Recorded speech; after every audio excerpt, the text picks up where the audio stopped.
everybody, the Great Dino Ranger here again, back with another review. Today we're going to be taking a look at the Jurassic World Hammond Collection, Geosternbergia. So this is a part of the Jurassic Park 30th Anniversary Collection for the Hammond Collection line. And I'm really excited because I've been excited to get a Geosternbergia from Mattel for a while.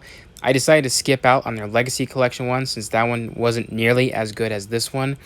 But I'm really excited, and this is definitely a review I've been trying to do for a while now. And finally, I've gotten around to actually make it.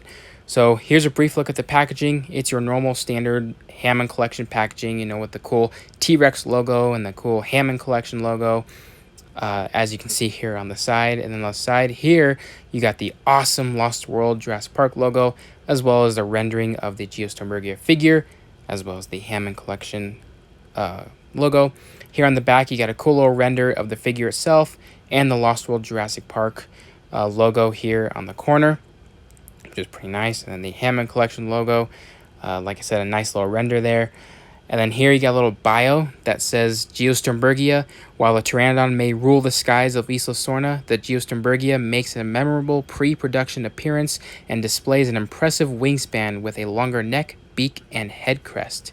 So that's really cool. That is very true. This animal did not really make it into the film. It was changed to pteranodon, but they did make a maquette that was a Geosternbergia, and this is what this figure is based off of, based on that maquette, which I can show you a picture. Anyways, let's go ahead and take a closer look at this figure. And here is our Geosternbergia out of the packaging, and I gotta say, I am really impressed with this figure. It's a nice, little Hammond Collection pterosaur, because I feel like we don't get too many pterosaurs, or at least the pterosaurs from Mattel I feel like, in my opinion, are always seem to be like the hardest to create, because you don't know what kind of articulation you want to give them. They have some really weird looking proportions, and just a weird anatomy in general, so it is kind of off to trying to figure out what good articulation you can give a pterosaur. And I think what they did with the Geosternbergia here I think it works. It works really well. It's not perfect in terms of articulation, but I think it gets the job done very well for the most part. So at least that's a plus, right? So taking a look at this figure, I really do like it. It looks really cool. It's just a classic Jurassic thing. Just looking at it here outside, natural light shining on it and everything. It's just a classic Jurassic thing. Not only that, just a classic Lost World thing. Just looking at this thing reminds me of, obviously, the pteranodon scene at the end of the movie, the maquette that was being used for the movie, which was based on this guy, obviously, and then the Lost World arcade game that had at least these type of pterosaurs attacking, and you had to shoot them and all that. So it is a very classic Lost World Isla Sorna pteranodon here, or Geosternbergia. But yeah, I think it's really nicely done, I would say. We'll go ahead and take a look at the detail first. So here at the head, you got your classic Geosternbergia skull right here. At least it's identified based on the interesting looking crest up top here. So it's very unique looking, because it's like a weird fin on the top of its head, but it's a really cool looking crest. If you just replace this with like a normal pteranodon crest, it's just a pteranodon, and then right now it's just a Geosternbergia. But the overall texturing on the beak is really nice, just a lot of little lines sculpted in. Nostrils are nicely painted, same with the areas around the face right there. And I do believe Geosternbergia, I can't tell if it was just the maquette or maybe the canceled animatronic that they were going to use, but it had like little pycnofibers, or the little feathering structures on it. That might have been just for the pteranodon. I don't think they did it for the Geosternbergia. I could be wrong though. But anyways, here at the bottom of the beak, or the head right here, nothing too much going on, just a little bit of the sculpt work. And then here on the eyes are nicely sculpted as well. Nice little line structure or texturing on the crest. And then some nice little veins and some line texturing going on around the neck area, which is really nice. On the back as well. Unfortunately, I got some paint scuffing on mine, but that's just from me moving the articulation joint around, so it's gonna be like that no matter what, the more you use this thing. So it is what it is. You can't really prevent that unless you just literally set this thing on a shelf and just never use it ever again. I don't want to do that. I don't want to leave mine just to sit there and collect dust. I want to be able to actually have some sort of use for my figures, whether they be making movies or the most common, taking pictures. I love taking pictures, and I can't wait to start using pictures using this pterosaur right here. Here at the bottom, or the body, excuse me, you just got a lot of nice line texturing for the body. A lot of cool muscle definition poking through, so that's really nice. The cute little, stubby little tiny tail, nicely sculpted. Here at the wings, the arms are nicely sculpted as well, same with the hands, and then the wings themselves. So these wings are made of a bendy, rubbery material, so there is a bendy wire in it so you can bend it. And I do like the rubbery wings. It makes it feel a lot more realistic, because that's what you'd kind of feel like a pterosaur wing would be made out of, just like this floppy, thin skin, rubbery feel. Same with this side as well, and it has some nice detail sculpted work on it, so that's really nice. And same with the thick finger right here, but it's supposed to support the bendy wire, so it is what it is. And then here at the bottom, you got a lot more veins popping out through the bottom, so it seems like they're only on the bottom except for the top, but either way it does look really cool. Nice amount of vein sculpt work on there, and you got the cool Jurassic logo right there. Same with on this wing, just some overall nice sculpting, and then the more line work at the bottom of the body right here, just some nice detail. And then same with the legs, just a lot more of the line texturing, so not a lot of scales or anything. Then you got these cool little scoots on the feet right there, which are really nice, and you can see nice sculpt work on the other side as well. So really nice sculpt work on this pterosaur. It doesn't seem too basic. Obviously pterosaurs aren't covered in a lot of scales, so this works perfect. And if we open the jaw here, the roof of the mouth is nicely sculpted with some very brief lines, and same with the this side of the inside of the beak. Got some more lines back there, and then the tongue is nicely sculpted with some nice little glossy finish to it and make it look wet, which is really nice. But yeah, detail, sculpt work, really good. Obviously matches the maquette Geosternbergia very well. And yeah, I think it's a pretty good match, I would think. Really good. Colors, there's really nothing to talk about in the colors. The colors are spot on. It matches the Geosternbergia very well. It matches the, the Lost World pterosaur colors very well. I like the blues on it. The blue and yellow are just a perfect contrast, especially with the white. It's just a classic Isla Sorna Lost World thing. And you got some nice little brown speckling here on the beak. A nice bright orange eye makes it stand out. Some nice brownish, yellowish colors for the wings, and some more browns and whites and blues across the body.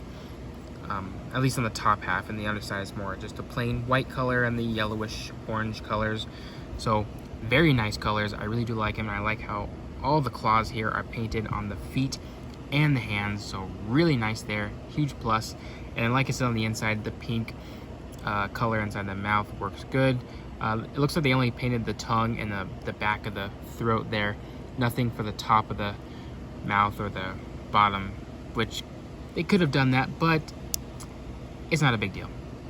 Now, for the main feature of this toy is the articulations, and obviously Hammond collection is full of great articulations. So we got a jaw hinge right here, which opens up pretty good, and then you got this head joint right here, which can rotate 360 and can move down about that far, so you can get some nice, looking down poses or about to strike poses.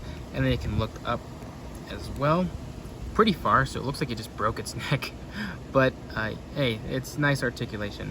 And then here at this main part of the neck, this part can twist all the way around as well, and then it can move down about that far, but you can move the head as well to get some really nice down angle shots.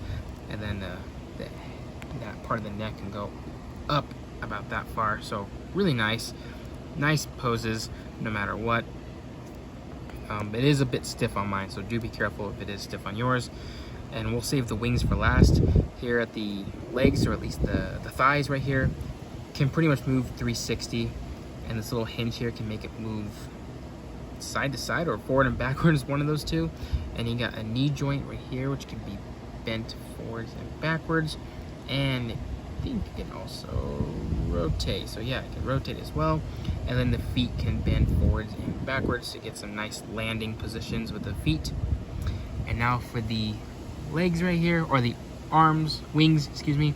The hands can move down about that far, and they can move up about that far, and they can rotate, so nice articulation there.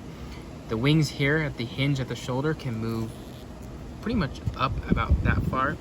Maybe I might have to lift up my camera a bit. There we go. So it can move up about that far, and they can move down about that far. So really nice flapping positions for pictures. And then obviously there is a bendy wire inside each of the wings, which you can bend it like that, so you can get it in a nice crawling position if you wanted to. Though I always find those positions really hard to recreate. And then you can bend it down to make it like flapping, or just some cool little positions. So nice little bendy wire wings, though I don't plan on using them that much. I don't want to ruin the wings too much. I do like rubber wings, they feel really nice, but I feel like they're just not gonna last very long, and I really want this guy to last for a really long time. I plan on keeping this guy in my collection forever, till the day I die, so I really want this thing to be in perfect condition, or at least in good condition, forever. But and then the wings kind of fold and bend the more you move them, so, but you know, that's to be expected if they're just rubber bendy wire wings. So that's basically it for articulation. Nice articulation overall. Nice poses you can do with it. If you have a cool little stand to hold it upright, you can get some cool flying shots, which is pretty awesome. So